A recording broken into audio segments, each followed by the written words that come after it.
Uuwi na kami. Ayan yung aming mga gamit na misis. Kakalat. Shout out sa aking love. Hello, I'm so tired na. Pagod na pagod. Sana naman na yung dala namin na mga pasalubong sa aming mga minamahal sa buhay, mga pinaghirapan namin, pinagpaguran, ay sana kumpleto dumating kasama natin. Sana walang magtangka na buksan or kunin. Ito yung pabago, sabi ng asawa ko, buksan daw.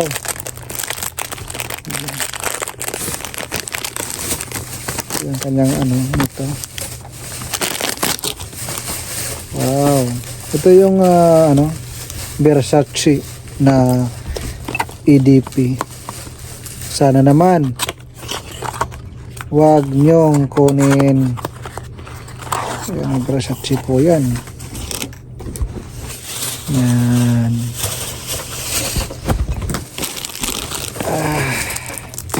Darating lang namin ngayon. Sobrang pagod. Kailangan namin buksan. Wow, ganda. Ganda ng Dolce Gabbana. Light blue ng ating misis. Ayan, mahal. Saan mo? Sana. Ayan. Aha. My favorite scent. Ayan. Dolce Gabbana. Meron kaming dalawang laptop na dadalhin. Tapos dalawang cellphone. See? Dolce Gabbana. Ayan ho ay nabili lang namin sa yung cellphone. Sa tingin niyo yung cellphone na dalawa? Maganda yung cellphone ng dalawang bata. Siyempre iPhone 11 Pro. Ayan. Nabili lang namin ito doon sa doon sa mga second hand, pero panalo pa rin. Galing ito sa puso namin. Gusto namin maging masaya yung dalawa naming baby, kahit hindi brand new yung amin nabili, at least yung gusto nila na pagbigyan namin sila. Okay? So, meron mga chocolate at saka mga mabibigyan namin ng pasalubong. Sana ay maging masaya kayo, at sa mga hindi mabibigyan, sana maintindihan nyo na hindi ho lahat kaya namin mabigyan ng pasalubong. Okay? Kasi may mga pangailangan din kami, at sakto-sakto lang yung aming pera na na nakuha sa aming company, sahod namin, para makabili ng mga pasalubong. Priority namin ni siyempre yung mga mahal namin sa buhay. So kita-kits doon sa airport, asikasuhin muna namin kasi napakakalat pa namin. Ito lahat yung mga damit namin, tapos lahat ito ay nakabalot yung mga pabango. Ayan, yan ang ginagawa namin. Ayan, ginalot namin yung mga pabango para hindi mag-untog-untog. Ayan, pabango din to. Ayan, pabango. Ayan, mga pabango yan. Halos lahat ng damit na yan, mayroon yung mga palaman ng mga pabango. Para hindi kayo mahirapan, lalo na sa Philippine Airlines, kasi pagdating sa Pilipinas, doon sa Manila, at travel kayo papuntang Tacloban, kaya sa Philippine Airlines mahigpit 20 kilos lang, kaya yung 45 kilo namin na dadalhin sana sa Philippine Airlines, medyo mababa pa doon, hindi masusunod. Kapagod magbakasyon, tapos sasabihin ng ating bibigyan, yan lang. Hindi wa. Grabe, mga kaibigan, nagkalat na. Ito lang. Tingnan natin kung ano mangyari. Sana naman na buo ito na darating tayo sa Pilipinas. Excited na yung ating mga minamahal, ating kapamilya. Dami. Kaya karton yung ginamit namin sa pagbabalot, 2 karton. Kasi ayaw ko na pagbalik namin dito sa abroad is marami kaming mga luggage. So yung aming luggage na dadalhin is tatlo na lang pabalik. So ayaw ko magdala ng maraming luggage. So itong karton, balutin lang ng maayos, katapos itapon, di ba? Ayos. Para sa'yo na ba?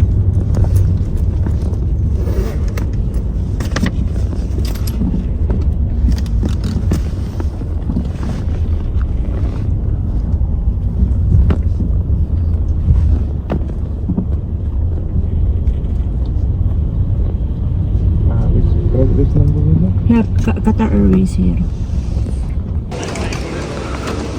Hi, Mal. Mal. Excited na siya. Excited na siya. Ano sa mukha? Saan tayo? Okay. Papan tayo sa Self-check-in? check-in na tayo. Check-in muna kami ng aming mga bagahe. Pagkatapos ay pwede na kami mag-ikot-ikot dito sa airport. Palapit na ng palapit. Ayun, tapos na kami mag-check-in ni Mrs. Papasok naman tayo dun. Saan tayo papasok? Doon na sa departure? Immigration na. Immigration na. Tapos na. Kadaan tayo sa e-passport para wala nang maraming chichiburechi. Yes, yes. Tap lang yung passport, then pasok na tayo doon sa sakayan. Let's go! Dito na tayo. Nakapasok na tayo sa immigration. Hello! Yeah. Ito yung pinaka magandang airport. Naniniwala ba kayo? Most beautiful. One of the most beautiful airport in the world, ha? Yan sinasabi kong malaking teddy bear. Pupuntahan natin yan. Sorry. Ayan. Yan yung kanilang trademark ng Qatar. Picture tayo mag-labs. Puntahan natin. Kikita nyo lahat nagpipicture. Ayan.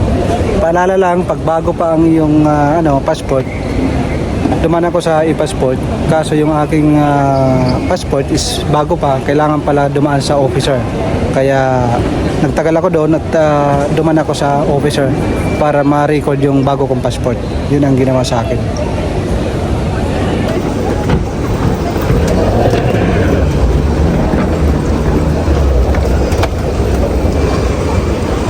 Ganda ng airport nila. Nandoon sa left side yung, ang tawag doon, mahal?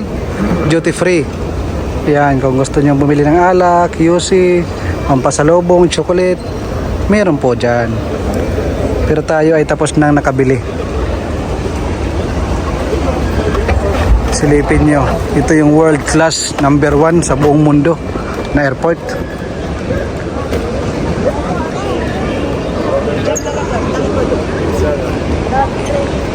Picturean. Mag-picture daw kami sa teddy bear na malaki para mayroon kaming remembrance. Nakadalawang picture na ako dito. Tingnan nyo, maraming nagpipicture, oh. Yan, yung,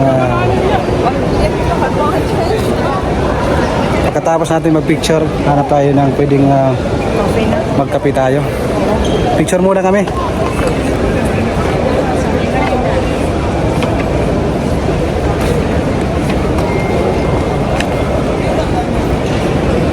Hindi ba nalito? Pwede ako kasi. Lagi ka talit may mga sulat na nalito. Ano kaya ang lasa ng mga inumin na ito? Oh?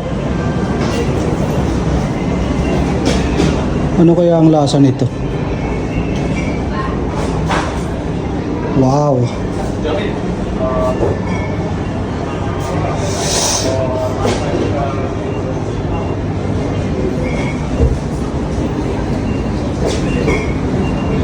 Gaganda. Gaganda, oh. Wow. Andun yung aming luggage, yung hand carry namin na maliit na malita. Kinuha nila. Ayan yun, oh. Hindi yan yung aming bagahe na 45 kilos. Yan yung aming hand carry na mga maliliit na malita. Ayan. Yan. Igakarga na nila.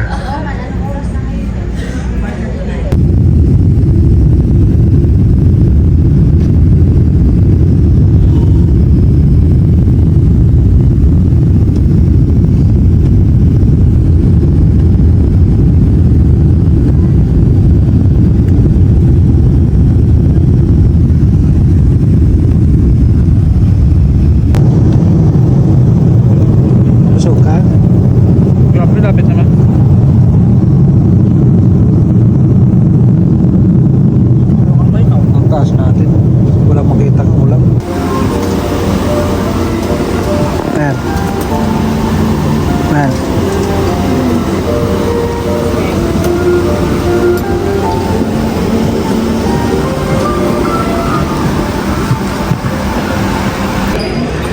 Dito kami dadaan sa Igit. Simula ng paglabas namin mabaho.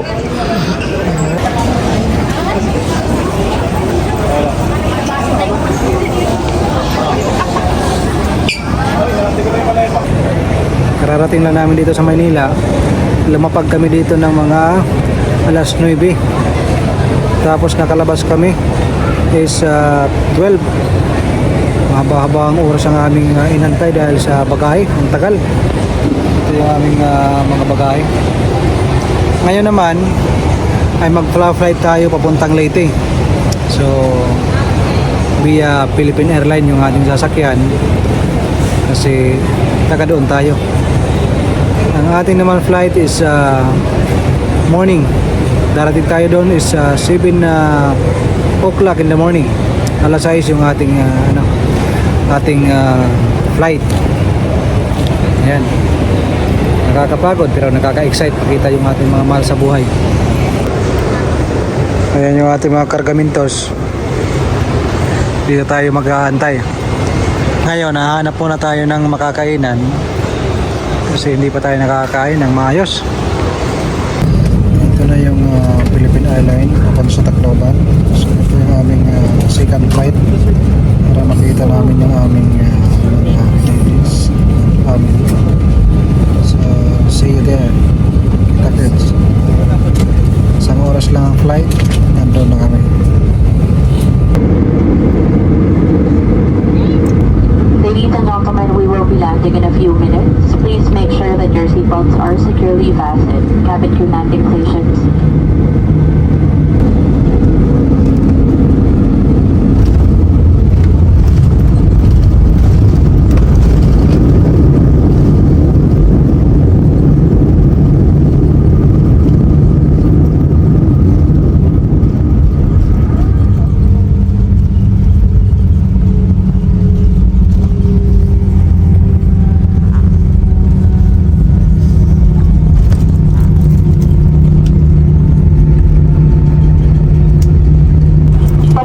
Philippine Airlines welcomes you to Tacloban. Time now for convenience is 11 minutes past 6 in the morning. The date today is December 27, 2024 on a Friday. Remain seated with your seatbelt securely fastened until the seatbelt signs are switched off. For an orderly manner of disembarkation, passengers must remain seated and await instructions for deplaning. We remind you to take precautions when opening the overhead storage bins to retrieve your items, as this may have shifted during the flight. Passengers needing assistance, please approach our cabin crew ground staff who will be happy to assist you.